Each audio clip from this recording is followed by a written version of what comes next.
السلام علیکم، میں رابعہ اور آج ہماری ویڈیو ہے ایک مشہور شخصیت سر سید احمد خان کے بارے میں۔ تو شروع کرتے ہیں اپنی ویڈیو۔ سر سید احمد خان کا شمار ان درد دل رکھنے والی قابل احترام ہستیوں میں ہوتا ہے جو قوم کے معمار کہلاتی ہیں۔ سر سید احمد خان بڑے دور اندیش انسان تھے اور مسلمانوں کی ترقی کے دل و جان سے خواہاں تھے۔ انہوں نے مسلمانوں کی تعلیم کو بہت ضروری سمجھا۔ وہ اس نتیجے پر پہنچ چکے تھے کہ انگریزوں کا مقابلہ صرف علم کے ذریعے کیا جا سکتا ہے۔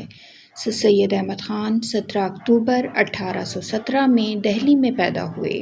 آپ کے والد کا حلقۂ شاگردی بہت وسیع تھا۔ آپ کی والدہ نیک دل، خدا ترس اور سخی خاتون تھیں۔ آپ کے دادا سید ہادی فارسی کے بہت بڑے شاعر تھے۔ سر سید نے 18 برس کی عمر میں ہی عربی کے علاوہ علم طب اور ریاضی پر عبور حاصل کر لیا۔ آپ جب 21 سال کے تھے تو آپ کے والد اس جہان فانی سے کوچ کر گئے اور سارے خاندان کا بوجھ آپ کے کندھوں پر آن پڑا۔ آپ کے قلم میں بہت زور تھا۔ آپ عربی اور فارسی کے بہت بڑے عالم تھے۔ بہت سی کتابوں کے علاوہ آپ 3 مذہبی کتابوں کے بھی مصنف ہیں۔ آپ نے ایک اخبار سید الاخبار بھی جاری کیا۔ آثار قدیمہ کے حوالے سے بھی آپ نے بہت خدمات انجام دی اور دہلی کی پرانی عمارات کے حالات آثار السنادید کی صورت میں لکھے۔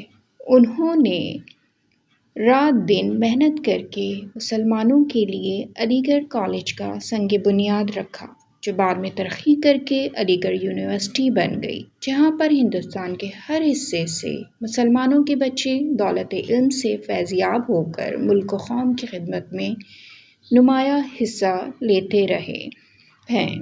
وہ مسلمان قوم کو زیور تعلیم سے آراستہ کرنا چاہتے تھے۔ انہوں نے صحیح معنوں میں ایسا کر کے بھی دکھا دیا، جس کے نتیجے میں جو لوگ آپ کے شدید دشمن تھے، آہستہ آہستہ نہ صرف آپ سے اتفاق کرنے لگے بلکہ آپ کے مداح بن گئے۔ علی گڑھ کے فارغ التحصیل ہندو پاک میں علمی اعتبار سے ہر جگہ عزت کی نگاہ سے دیکھے جاتے تھے۔ حقیقت یہ ہے کہ اگر سر سید احمد خان تعلیم کے میدان میں اس قدر نمایاں خدمات انجام نہ دیتے تو مسلمان قوم تعلیم میں بہت پیچھے رہ جاتی، اور اگر مسلمان قوم ناخواندہ رہ جاتی تو ان میں محمد علی جناح پیدا نہ ہوتے، نہ اقبال، نہ لیاقت علی خان، نہ دوسرے رہنما جو علم کی شمع ہاتھ میں لے کر قوم کی رہنمائی کر گئے۔ قوم کا درد رکھنے والا یہ عظیم انسان 1901 میں ہم سے جدا ہو گیا۔ آج کے لیے اتنا ہی۔ میری نیکسٹ ویڈیو تک اپنا بہت خیال رکھیے گا۔ پھر ملتے ہیں۔ اللہ حافظ۔